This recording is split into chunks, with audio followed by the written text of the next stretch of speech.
Murder in the Heartland, a podcast from ID, explores real crimes across small town America, towns that may look a lot like your own. Each week, uncover shocking stories of murder and betrayal, from a suspicious hunting accident to a college student who disappears after her shift at a local bar. Hear from investigators, witnesses, and family members as they share the chilling details behind each case. If you're interested in true crime with a small town twist, I think you'll enjoy this podcast. Listen to Murder in the Heartland wherever you get your podcasts. Criminology is a true crime podcast that may contain discussion about violent or disturbing topics. Listener discretion is advised.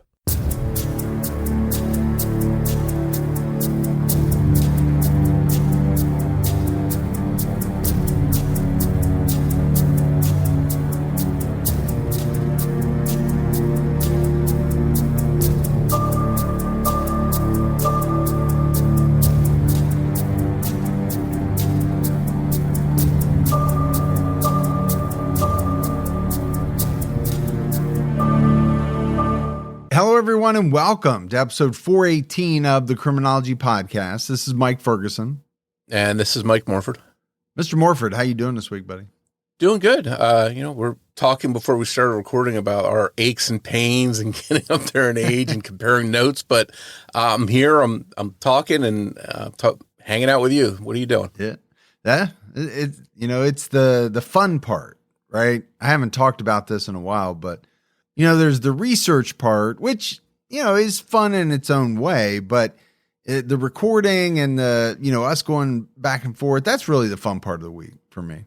Yeah, I look forward to Friday mornings. That's when we usually record and, hang out for a couple hours, talk about a cool case and get ready for the next one. Well, we didn't have any new Patreon support this week, but just wanted to say thank you to everyone who does support us on Patreon. We really appreciate it. Yeah, it really goes a long way to helping us out, and we appreciate everyone that does do that. And if you want to get started, head over to patreon.com/criminology. All right, we're jumping right in. And for our listeners who are fans of the show Unsolved Mysteries, this is a case you might remember. The 1992 murder of Sammy Wheeler in Virginia. In the Unsolved Mysteries episode about Sammy's case that first aired in 1994, there seemed to be no shortage of suspects mentioned. And amongst them, they seemed to point the finger at one another. Eventually, Sammy's murder was solved, and it turns out that the killer wasn't even someone talked about in that episode. This story starts out on June 7th, 1992. It was around 10 in the morning that day. In a parking area at George Washington National Forest in Virginia, the two hikers came across an odd scene, and they knew right away that something was definitely wrong. The first thing that stood out was an SUV, a dark blue 1988 Isuzu Trooper, riddled with bullets. The gas cap was open, and it looked like someone had tried to set the car on fire by blowing up its tank. Bits of paper and a cigarette had been shoved in the opening of the tank. Some of the paper had obviously been burned, but the fire went out before all the paper or any of the contents of the tank could ignite. The hikers flagged down a group of people nearby, a group that conveniently included an EMT and a volunteer firefighter for help. The group made their way to the vehicle and took a closer look into the car. What they saw shocked them. Inside the car was 35-year-old Samuel Edward Wheeler, known as Sam or Sammy to his friends and family. He was inside a sleeping bag in the back seat, dead. It appeared that he had been killed inside the car. He'd been shot 6 times. Some of the bullets hit his upper body and others hit his head. The volunteer firefighter on scene carefully used one finger to open the door, trying not to disturb any evidence, so that he could check for a pulse on the off chance they had arrived soon enough to help. Sammy's wrist felt cold to the touch. Investigators quickly descended on the scene to scan for clues. All right, Morph, so you're just out, for a leisurely hike, something that, many of us do all the time. You're out looking at nature and just, taking in the scenery. And then you walk up on this, a car that has been shot up. Somebody tried to set it on fire. And then inside is a man who is dead and has been shot to death. But I do want to talk about the fact that nearby is an EMT and a volunteer firefighter. Okay, kind of fortuitous, right, for the group that finds this car. And in my mind, for a couple of reasons, right? If there's any aid that could be administered, obviously an EMT and a volunteer firefighter are going to know more than the average person. But also, as I said, this volunteer firefighter opens the door carefully because he knows, right? This is a crime scene and he doesn't want to disturb any evidence. It's amazing the amount of cases we've covered over the years where it involves someone out for a walk on a trail, something along those lines, and they stumble upon something like this. But it's equally amazing to me that a lot of times the people that are first there to help turn out to be nurses or firefighters or an off-duty policeman, somebody of authority that can help out in these situations. Because you have to imagine that the first people to find this are in shock, and it's good to have someone there that has some kind of training or knowledge to help in that situation. Investigators believe that the attempt to light the car on fire was part of a larger goal, destroying evidence at the crime scene. There were no shell casings found anywhere, despite the multiple shots obviously fired, and someone had wiped the car clean of any fingerprints. In addition, Sammy's wallet was nowhere to be found. Investigators wondered if he had been targeted in a robbery that went wrong. Maybe someone had stumbled upon him alone in the national forest and decided to take their chance. But investigators didn't have to pursue that line of thinking for very long, because the people closest to him in life all had ideas about what happened to him and why, and they were not shy about pointing the finger and naming names. Sammy was an identical twin. His twin brother, Danny, immediately thought of a suspect who might have wanted Sammy dead. Sammy's girlfriend, Pat Sneed, was technically still married, even though she and Sammy had a wedding date set, and it was fast approaching. Danny believed that Pat's ex, Bob Bean, could have hated Sammy enough to kill him. They had been having issues for months due to a complicated custody situation involving Pat, Bob, and their 2 young children. In 1992, the children were 3 and 4 years old. Since at least the fall of 1991, Bob was angry that Sammy was around Pat when she had their kids. He didn't want his sons to have anything to do with Sammy. It's unclear whether Bob's issue was with any man replacing him or whether he had a specific issue with Sammy as a person, but it seems from what we could gather that he wouldn't have been happy seeing Pat with anyone, especially before their divorce was complete. In his Unsolved Mysteries interview, Bob mentioned he just wanted to provide some kind of moral environment for the children. And I think you have to look at Bob as, a person of interest early on. He's the ex, right? The ex is going to be looked at. They're in a custody battle. But this idea, Morf, of, someone being jealous or upset, whatever word you want to use, about their ex, seeing someone else. Okay, it's going to happen. And a lot of times it's probably going to be kind of the same emotions towards anyone, not Sammy in particular, but just the fact that your ex-wife is with somebody else. Yeah, that seems like it's always a line of inquiry for the police immediately, is to look at the ex, especially when there's some kind of volatile situation over custody. You've got kids involved. That really touches off a lot of intense feelings. And, oftentimes someone is murdered. It's by someone they know, and it surrounds a situation like this. So I think the police had to definitely consider Bob Bean. Yeah. And we talk about, divorce situations, custody situations all the time, but here you have kind of another angle, which is just maybe on top of it, jealousy, right? You're not happy that your wife, soon to be ex-wife, is with somebody else. So, you really have a number of possible motives when it comes to Bob here. Danny Wheeler owned a building that had been split up into multiple apartment units. He lived in one and rented the others out.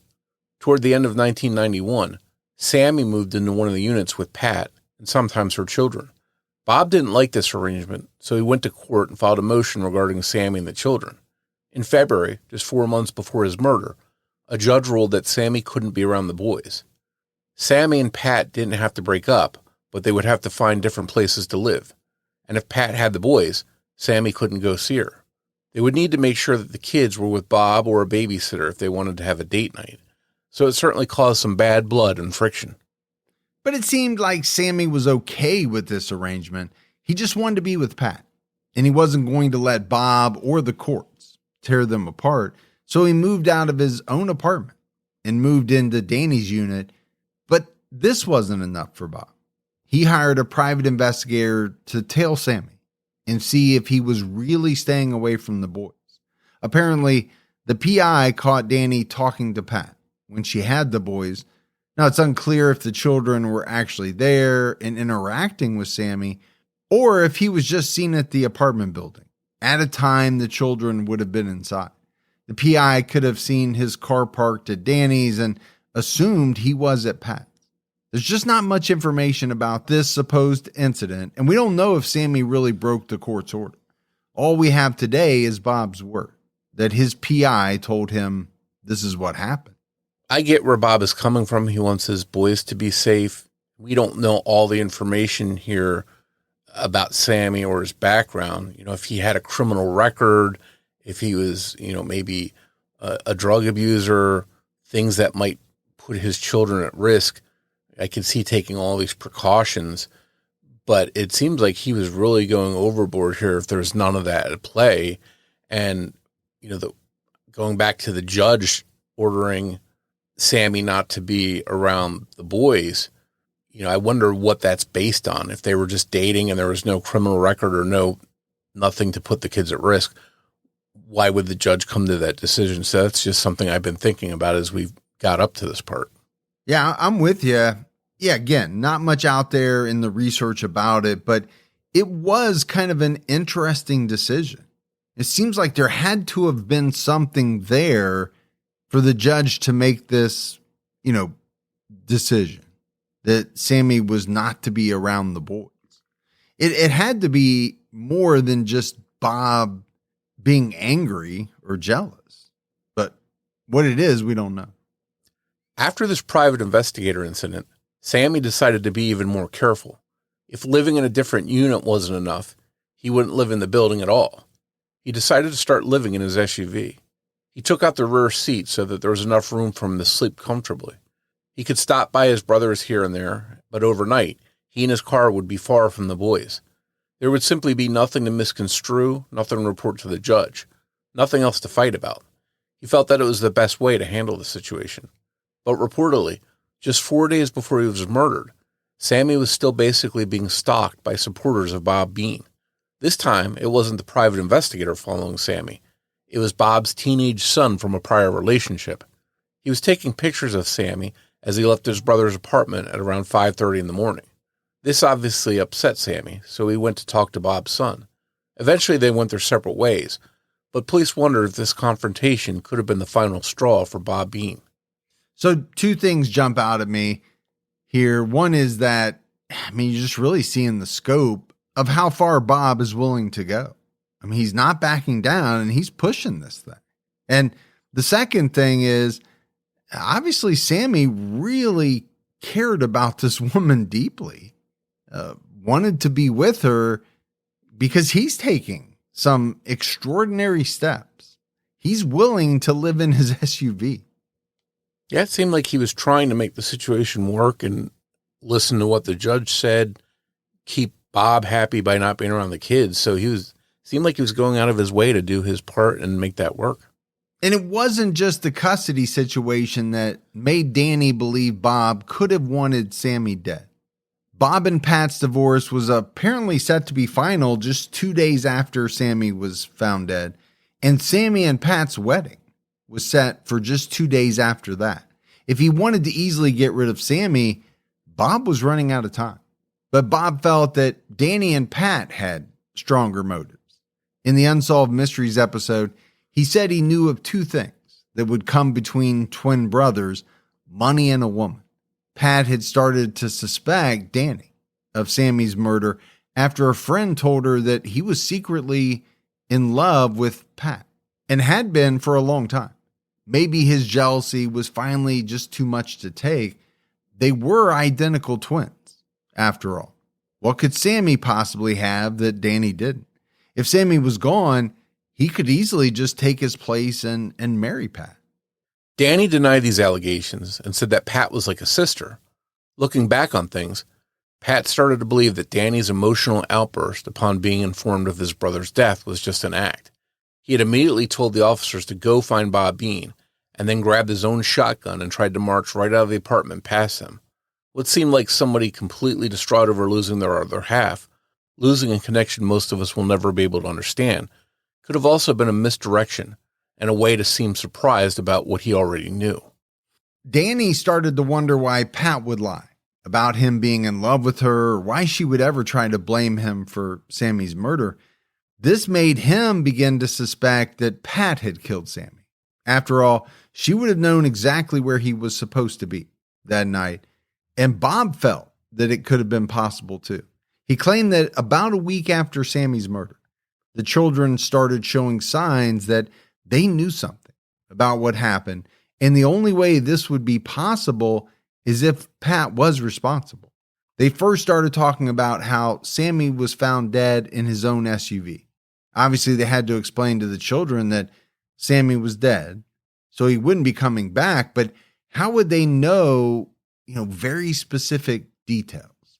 Who in their right mind would tell a young child anything about the specifics?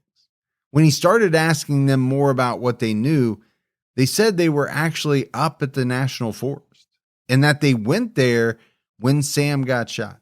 As time went on, the boys seemed fearful, so Bob continued to ask them about what they knew, and he started recording their responses with a video camera. So Morf, there's a lot going on here. First and foremost, Sammy is dead. But then, you have the police questioning those around him, which is completely natural. The thing that jumps out to me is how many people are starting to suspect someone in Sammy's life, right? Pat starts to suspect Danny. Danny's like, why is Pat lying? Bob possibly suspects Pat. And then you have the children apparently saying some things that they probably shouldn't have known. But the biggest bombshell of it all is them saying that they were in the forest when Sam got shot. Yeah, you have to wonder if that's because maybe they're confused. Could they be making things up? Had they been to that forest before, but just at a different time? This is all stuff that the police have to consider. And I think the police also have to continue their investigation and not be swayed by any of these back and forth accusations between the people that knew Sammy. They're pointing the finger in every direction at each other, but the police have to stay on task and follow the evidence to see where it goes. Yeah, and they got to check it all out, but I'm with you, right? You don't want to get too wrapped up into any one thing unless it starts to pan out.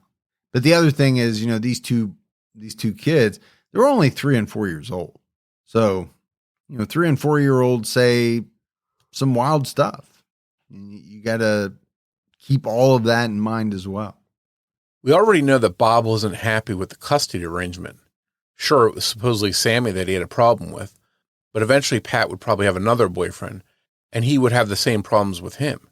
It could have not been about Sammy at all. It could have been a justification to be an inconvenience in his ex's life. Sammy being around was an easy way to ask a judge for custody if he knew that Pat wouldn't leave him. Maybe after Sammy's murder, he saw an easy opportunity to ask for full custody again. All he had to do was make it seem like Pat was involved, just plant the seed of doubt, and the judge might find that Bob's house was a better environment for the children, even temporarily. That's all speculation, of course, but investigators did believe that Bob was putting those ideas in their heads and that the children didn't know or witness anything regarding Sammy's murder. Murder in the Heartland, a podcast from ID, explores real crimes across small town America, towns that may look a lot like your own. each week uncover shocking stories of murder and betrayal, from a suspicious hunting accident to a college student who disappears after her shift at a local bar. Hear from investigators, witnesses, and family members as they share the chilling details behind each case. If you're interested in true crime with a small town twist, I think you'll enjoy this podcast. Listen to Murder in the Heartland wherever you get your podcasts. So to this point in the story, we have multiple people that knew Sammy, and they all seem to be pointing the finger at each other. According to Doug Rhodes, a special agent with the Charlottesville, Virginia branch of the FBI, all three of them, Bob, Pat, and Danny, passed polygraph tests, which indicated no sign of deception, and all three of them had alibis. Bob was on duty with his Army National Guard unit, far from the crime scene in North Carolina.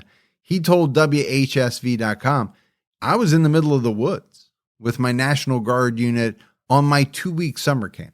People saw him there, including one of the investigators who would end up being assigned to Sammy's murder case, who happened to be in the same unit as Bob. And obviously there would be a record of his absence if he had shirked his responsibilities that weekend. If we assume that the time of death was estimated correctly, there was no way Bob could have killed Sammy. He would have had to drive about 150 miles and commit the murder in just 2 hours. Assuming he drove the speed limit the whole way, he wouldn't have been able to make it there in time. So it seems that Bob had an alibi for the murder, but what about Pat? She was at home with her 2 young sons. They couldn't exactly vouch for her, but if she was going to kill Sammy with her 2 children in tow, she could have just done that in the apartment. It would have been easy to create a story where he got fed up with the courts telling him what to do and tired of her letting Bob push him around and attacked her, leaving her no choice but to defend herself and the kids. There was no need to take 2 young children to the woods in the middle of the night and hope that they didn't spill any of the details later on. Investigators believed her when she said she was at home with the boys as usual. Plus, her diary was very detailed with not only her daily activities, but when she saw Sammy and what they did. She was keeping a thorough record she could take to court with her if she was accused of violating any court order. So Bob's alibi is really good, right? My youngest daughter's boyfriend is in the National Guard. He does the 2 weeks, and then obviously 1 weekend a month or whatever his schedule is. But I know he does like a 2-week stint, and it's pretty buttoned up. I don't think they have a lot of time as far as free time, and just the window of time alone makes it impossible for Bob to have committed the murder. Now, it doesn't mean he couldn't have been behind it. It just means he couldn't have physically been there and killed Sammy, himself. But then, I do want to talk about Pat and the kids. There's a lot of different ways that the murder could have happened. If she wanted to kill Sammy for whatever reason, I just don't see a scenario where a mom would do that with her kids in tow. I mean, it doesn't make any sense to me at all. Number one, why would you subject your kids to that? And then number two, why would you even take the chance that they could tell on you? Yeah, both of their alibis seemed to be pretty strong, and the police came away believing that they were being truthful. So I think the third person they had to look at was Sammy's brother, Danny. Police also found out that Sammy's twin brother, Danny, was out at a bar all night at the time his brother was murdered. Multiple people saw him during the time the murder was thought to have happened. So he seemed to have a pretty clear-cut alibi as well. So you have all three of the people that seem to be pointing the finger at each other as potential suspects, all seemingly having alibis. And investigators were left trying to answer the question, who killed Sammy and why? Obviously, Sammy's family wanted answers. The Wheeler family offered a reward of $7,700 for information regarding Sammy's murder. this amount was later raised to $10,000. They were hopeful that this would bring in new leads, but nothing really came in. Danny, sure that someone out there knew something, told the Daily News leader, someone out there is going to be awfully angry with themselves when an arrest is made and they realize they had the information to take this $10,000 reward, but they kept their mouths shut. Danny couldn't bear the thought of his brother's murder staying unsolved forever, so he hired Alan Cates, a private investigator for a law firm. As this was a private case, not related to any of the firm's cases, Cates had to work on the case on his own time, leaving his Saturdays for 18 weeks dedicated to finding Sammy's killer. By the time Alan Cates interviewed Bob Bean in 1998, Bob had yet another suspect in mind. He told Cates about a man named Kirk Thomas Bell, who was 22 years old in 1992 when Sammy was murdered. According to WHSV.com, Bell had been drinking with one of Bob's friends when a segment about the murder aired on TV, and he blurted out, "Hell, I know who did that. It was Guy and I." Yeah, and we mentioned it, Morf, right? Danny and Sammy were twins. And, there's that bond between twins. I mean, I don't know what it is. I'm an only child, and I certainly don't have a twin. But you hear about it all the time. Twins just seem to have a different relationship than they do with their other siblings, if they have other siblings.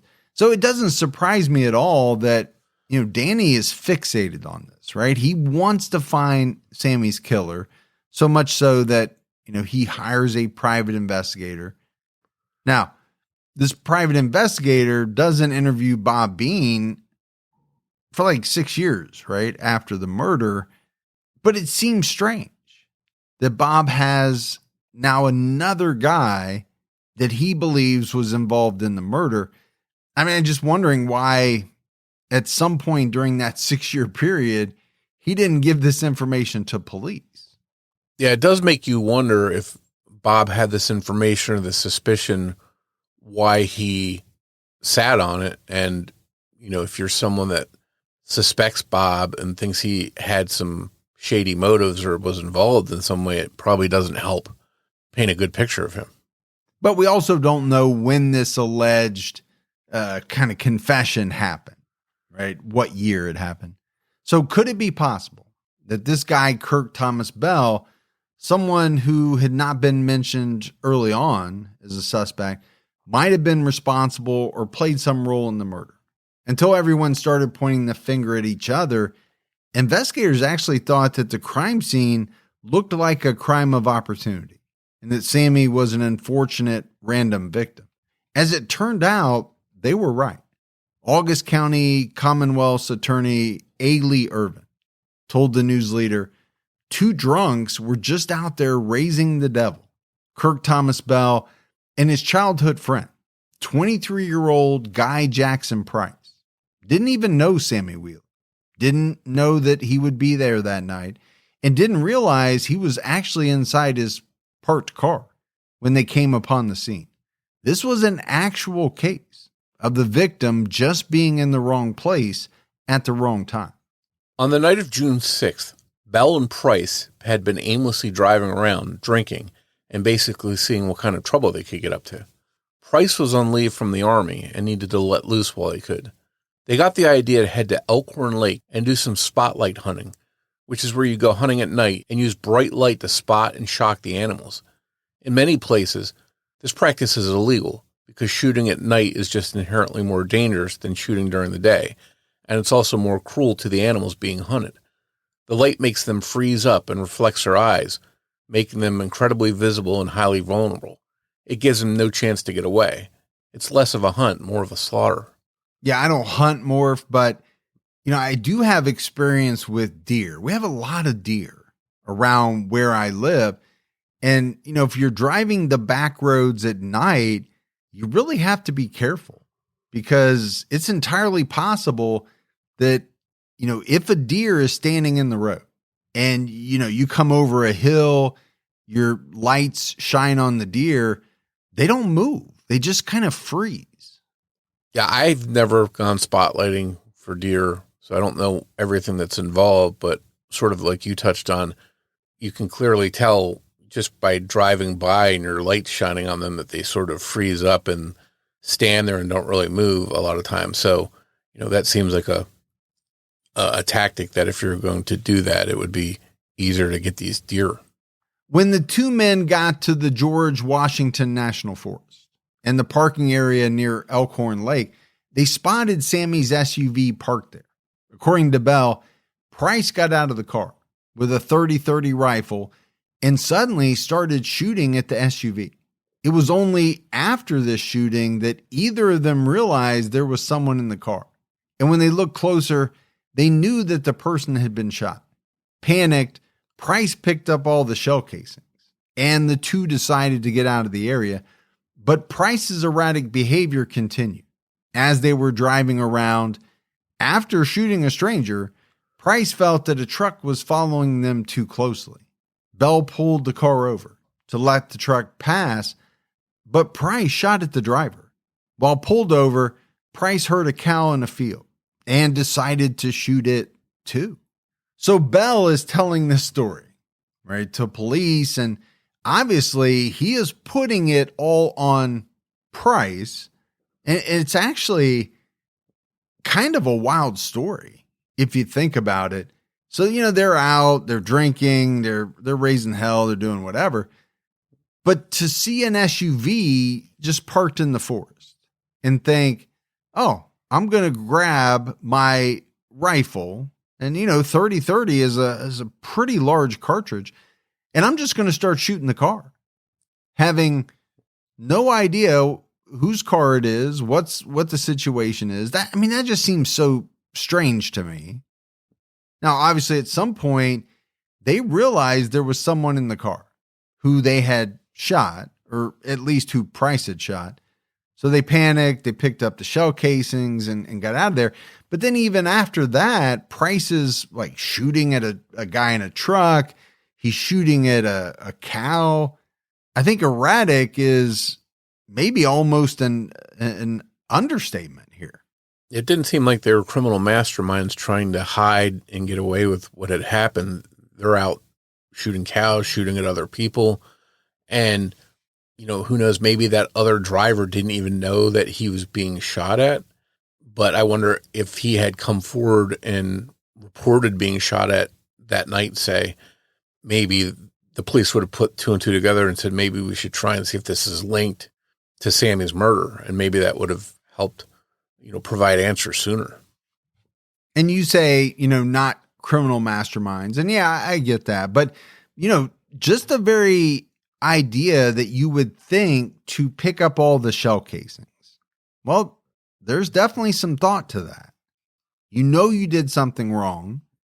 You know that police can probably use those shell casings to help identify you. So I definitely take that into account. Later on, Price made Bell drive them both back to the George Washington National Forest, this time in Price's car, a blue 1992 Mazda. The first thing Price did was shoot Sammy again, this time with a .22 caliber pistol, to make sure he had finished the job. Then Price got the idea to set the car on fire to destroy any evidence that could link them to the crime scene. There was no need for the shot with a pistol.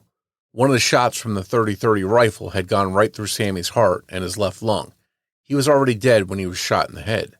A witness recalled seeing Price's car near the crime scene late on the night of June 6th or very early on the 7th. And this seems more like such a strange thing to me. You're going to take a chance, go back out to the crime scene for what? To make sure that this person is dead? My thought is if they're still there, they're dead. They're not making it. It just seems like an awfully big risk to drive your own car back out to the crime scene.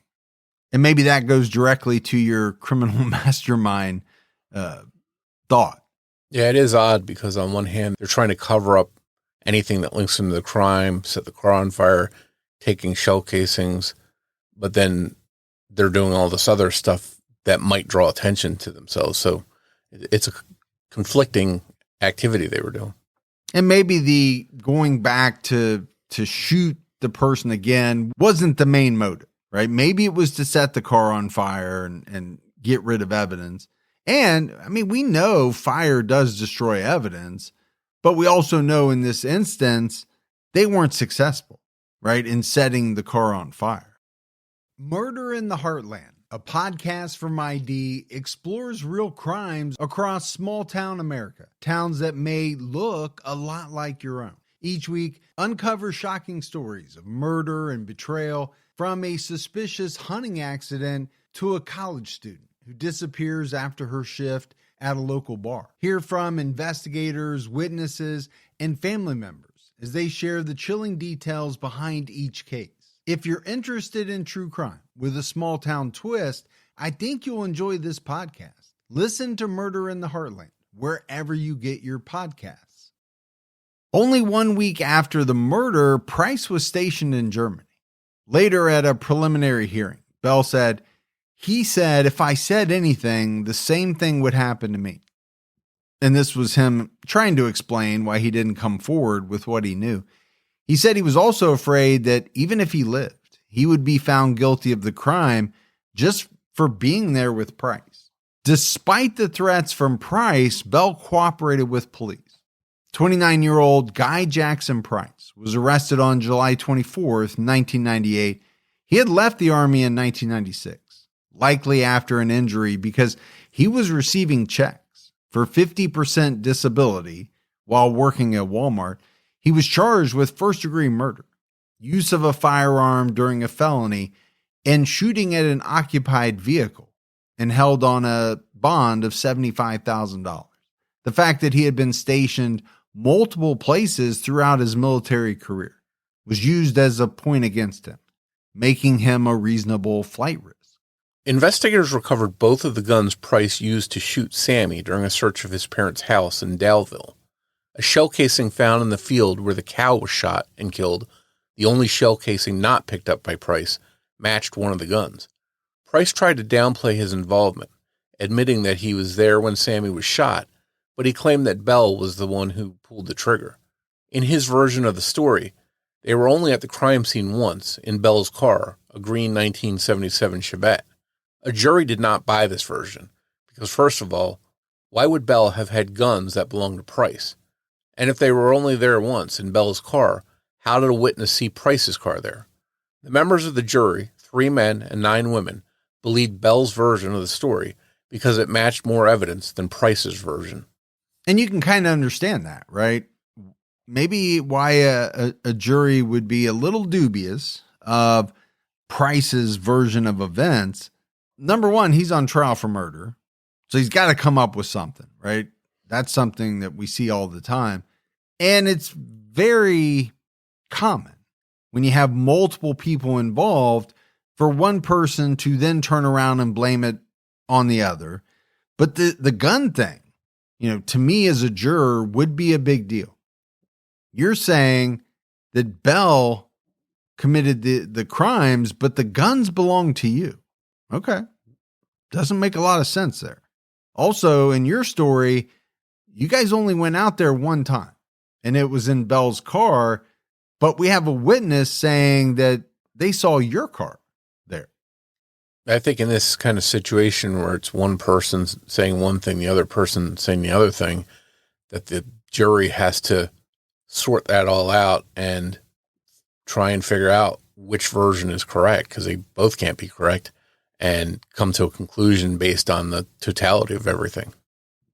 And it sounds like they did just that by going with the story that matched the evidence, or at least more closely matched the evidence than the other story.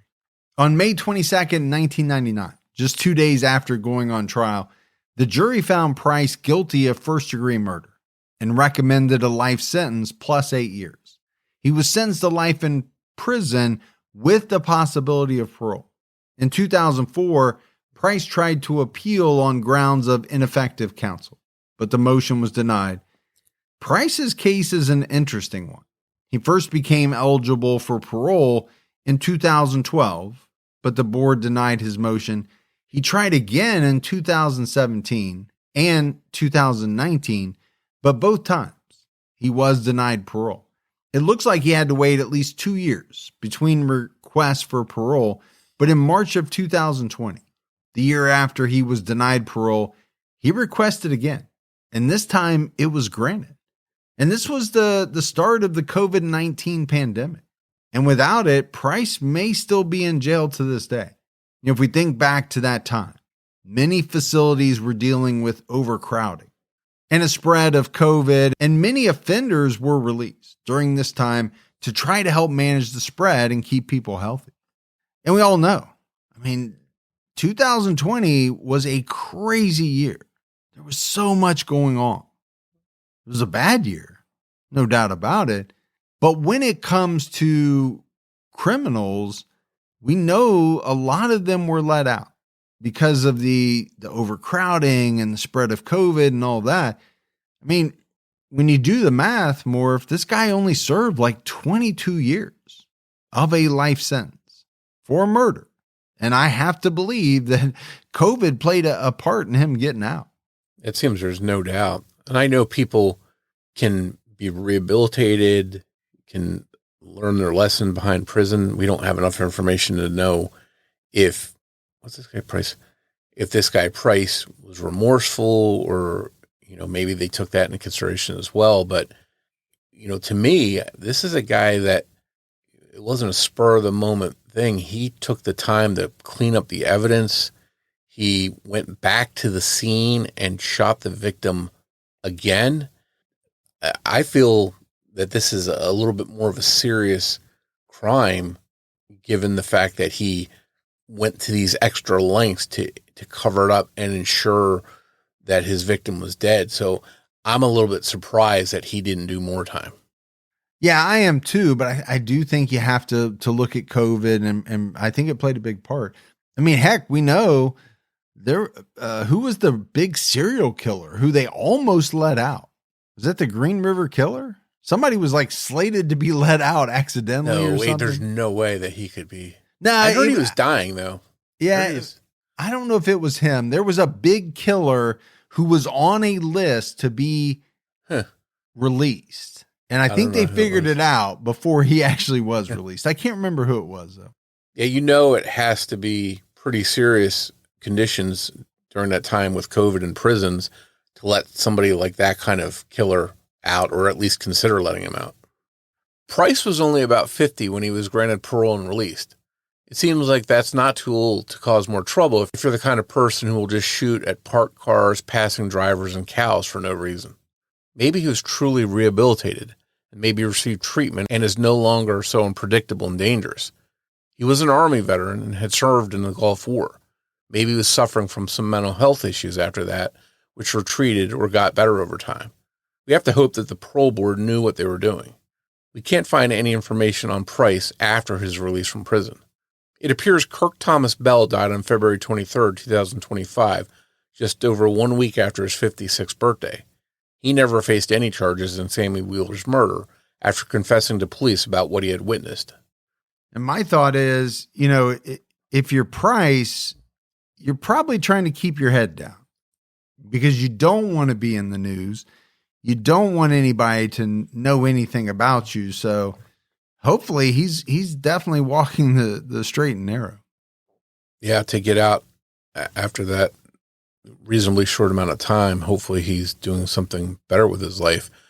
But I wonder, would this case have ever been solved if it wasn't for Kirk Thomas Bell, coming to police and admitting what he had seen? Because it seems like there was no physical evidence that would have linked Price to Sammy's murder. Now, I don't know if they would have ever solved it just using like normal investigative methods. I think this is one where somebody involved had to come forward. And that's exactly what happened, right, with Kirk Thomas Bell. And I'm sure it's one of the reasons why he didn't actually face charges. Now, I'm kind of surprised by that because a lot of times, even with a confession, if you were there, you get charged with something. Some people still think that Bob Bean was involved in Sammy Wheeler's murder, even if he didn't shoot him and wasn't at the scene. They wondered if Bob could have hired someone else to kill Sammy. maybe even setting it up for a night that he had a rock-solid alibi, Danny Wheeler believed that the pictures Bob's teenage son was taking of Sammy could have been to give to a hitman.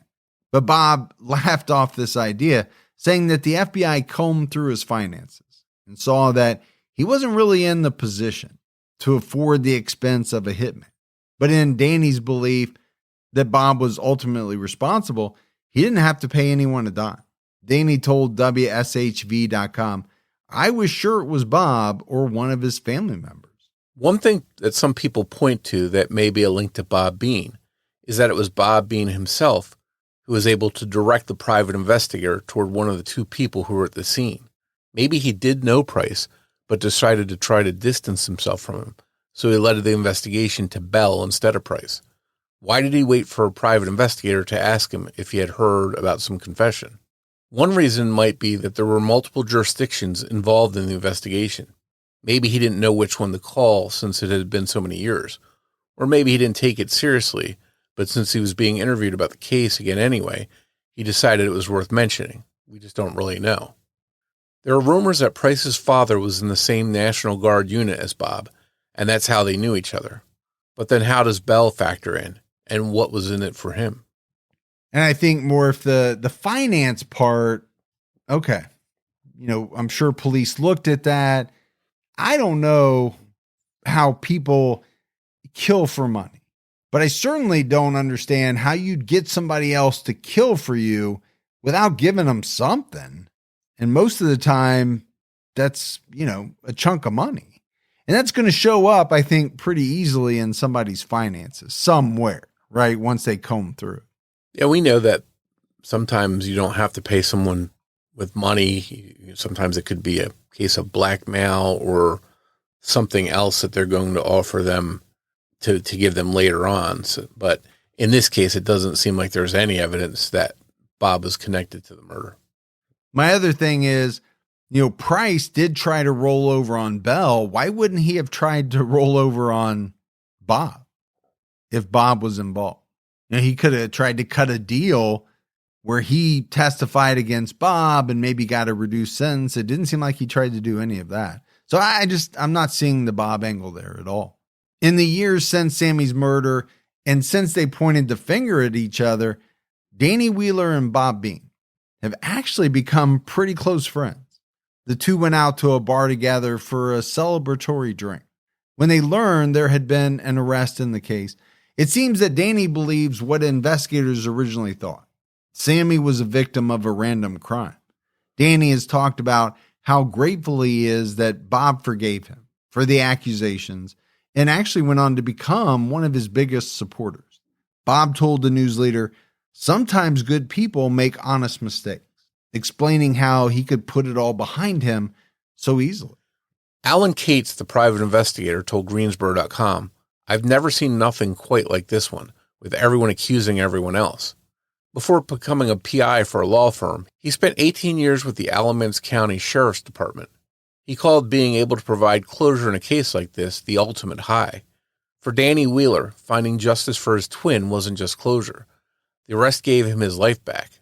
The twins had been inseparable since birth, even refusing to go to school in the 7th grade when they were placed in different classes. Sammy was Danny's rock. Suddenly, Danny was on his own, and the one person he knew could tell him it would all be okay was gone. That's part of why Danny worked so hard to make sure someone was on the case. He knew Sammy would figure it out if it had been Danny, so Danny was going to figure it out for Sammy. When the arrest came, Danny knew he had done right by his brother. Danny and Sammy's mom, Colleen, told the news leader he can at last get on with his life. Their father, Edward, said he never felt like he would see the day he got answers, admitting, "I kind of gave up on it." Sammy and Danny's older brother, Tom Wheeler, told the news leader, "I don't know if this fellow who shot Sammy realized just how many lives he'd mess up when he took that one." Pat remarried in July of 1997, but left the man after about a year. She told the news leader, "I was trying to find another Sam, and I don't think there's another Sam out there." And I think, when you hear some of these types of things, it just really reinforces the fact that, when someone's life is taken, it affects so many people in so many different ways that, oftentimes it's hard to truly calculate. Yeah, there's definitely a ripple effect, that even as we discussed throughout this episode, had the people closest to Sam, pointing fingers at each other and being suspicious of one another. And meanwhile, it turns out that it was none of them.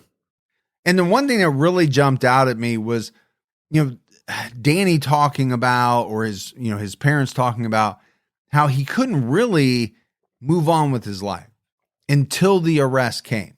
And I think people have that when a family member is murdered.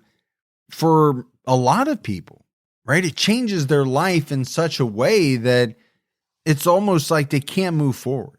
They're stuck trying to figure out what happened, who did it. And it seems like Danny was that way as well. This was a case that had multiple people that were close to the victim pointing the finger at each other. And in the end, none of them were involved. So many cases are still unsolved because of circumstances just like these. Too many good suspects with no evidence against any of them, or a perpetrator with zero connection to their victim or the crime scene. If Kurt Thomas Bell had never run his mouth and eventually told police what he had witnessed, this case might still be today an unsolved mystery. And I think that's a very important point. You and I do cover unsolved cases. We have for years. And you could see how this one could have easily gone unsolved, right? Price had no connection whatsoever to Sammy Wheeler. How was he ever going to get on police radar? If Bell doesn't have a few drinks and start talking about it, and then ultimately decide to cooperate with police, I think this might have been a tough one to solve. Yeah, we talked about the lack of evidence, the attempt to cover it up. And, thankfully, this family did get answers and they know who is responsible. And that might not have happened if Kurt Thomas Bell didn't open his mouth. Yeah, tragic case for Sammy for sure, because he wasn't doing anything wrong, right? We said it. He's kind of living out of his SUV, just found a place to park. He was, maybe just bedding down for the night. I don't know exactly what he was doing, but as far as I know, he wasn't doing anything wrong. And for whatever reason, these guys just get out of their car and Price starts shooting a rifle into the SUV and kills Sam. This is like the epitome of being in the wrong place at the wrong time. Yeah, it's a strange case, a sad case, but also a very fascinating case. When you think about, the people closest to Sammy who were looked at, pointing the finger at each other, and then ultimately it turns out to be someone with no connection to Sammy whatsoever. But that's it for our episode on Sammy Wheeler. As always, if you love this show but you haven't done so yet, take a minute, go out, leave us a review, also leave a rating, and keep telling your friends. Word of mouth about the podcast really goes a long way. If you want to find us on social media, we're on every major platform. Just search for Criminology Podcast on your favorite. And for news, old episodes, and more, head over to criminologypodcast.com. And if you want to join a discussion about the show and the cases we discuss, head over to Facebook and search for the group Criminology Podcast Discussion and Fans. So that's it for another episode of Criminology, but Morf and I will be back with all of you next Saturday night with a brand new episode. So until then, for Mike and Morf, we'll talk to you next week. Take care, everyone.